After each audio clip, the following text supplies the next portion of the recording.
Okay, I'm starting a new chapter. New. I'm going to call it Just Enough Physics.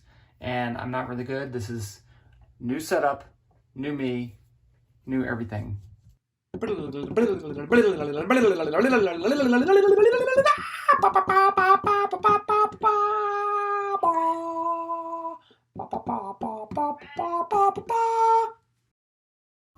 So what is this about?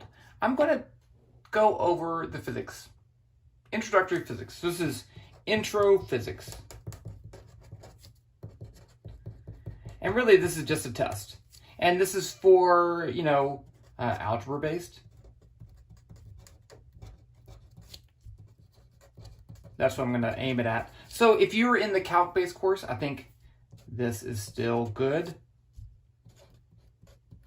Yay. So what are we going to cover? So there's really three, I'm going to break it into multiple pieces. So let's say we're going to do kinematics. We're going to do forces. We're going to do momentum principle.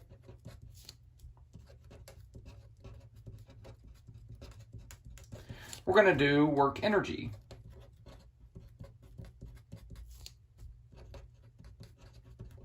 Oh, who am I? I am Rhett Elaine. I am your instructor. How's that? That's me.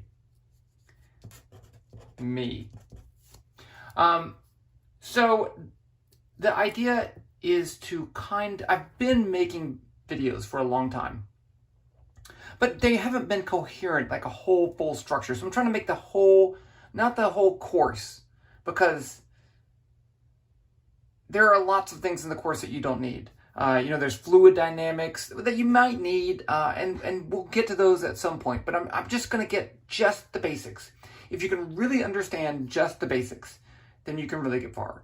So that's my goal here, just to get down to the basics. So maybe you'll find this video useful. Maybe you'll find this whole course useful. Maybe you won't. But here's the thing, and this is the most important. It matters what you do. If you think, hey, I'm going to watch this video and then I'm going to understand everything in physics. No, you're not. It's not going to happen. You need to practice. I'm going to try to come up with some problems. What I plan to do is go through the whole big idea, kinematics, forces, momentum principle, work energy principle, go back and start adding questions and add more details as it goes on. So hopefully this is going to turn out great. I guess I should say what everyone else says, which is, like this channel, thumbs up. I should draw a thumb. Thumbs up. Subscribe. And I can't spell when I'm thinking about it. You have that problem. And yeah, comment if you have questions. We're going to get started. It's going to be great. Python. I am going to include Python. So some of the things are not going to be on paper, just like this. I'm going to actually use the computer and show you how to do things in Python too. And it's going to be great. You're going to have a great time. Okay, so that's the introduction. I think we should get started.